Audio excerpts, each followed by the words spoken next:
കൂട്ടുകാരെ എല്ലാവർക്കും എൻ്റെ നമസ്കാരം.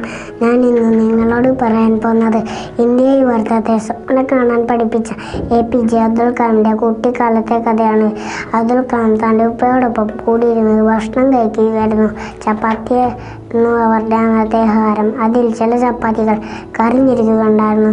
എന്നാലും ഉപ്പ അത് നല്ല സ്വാദോടെ കഴിച്ചു. എന്നിട്ട് ഉമ്മനോട് പറഞ്ഞു, ഇന്നത്തെ ഭക്ഷണം നല്ല രുചി ഉണ്ടായിരുന്നു. അത് കേട്ട് അബ്ദുൽ കലാമിന് അതിശയം തോന്നി. അന്ന് രാത്രി കിടക്കുമ്പോൾ അബ്ദുൽ കലാം ഉപ്പനോട് ചോദിച്ചു, ഇന്നത്തെ ഭക്ഷണം കഴിച്ചിരിക്കുകയായിരുന്നല്ലോ, അതിൽ കയ്പുണ്ടായിരുന്നല്ലോ, എന്നിട്ട് എന്തിനാണ് ഉപ്പ ഉമ്മനോട് കള്ളം പറഞ്ഞത്? അത് കേട്ട് ഉപ്പ മറുപടി പറഞ്ഞു, നമ്മുടെ വീട്ടിൽ ആരാണ് ആദ്യം എണീക്കുന്നത്? ഉമ്മ. നമ്മൾ കിടക്കാൻ ഓർക്കുമ്പോൾ ഉമ്മ അവിടെ ഓരോരോ പണികളുമായി ചെയ്തുകൊണ്ടിരിക്കുകയാണ്. ധൃതിയിൽ ചപ്പാത്തി ഉണ്ടാക്കിയാൽ ചിലത് കരിഞ്ഞു പോയേക്കാം. അതിൽ നമ്മൾ ഉമ്മമാരെ വഴക്ക് പറയാൻ പാടില്ല, ഉമ്മമാർക്ക് വിഷമമാകും.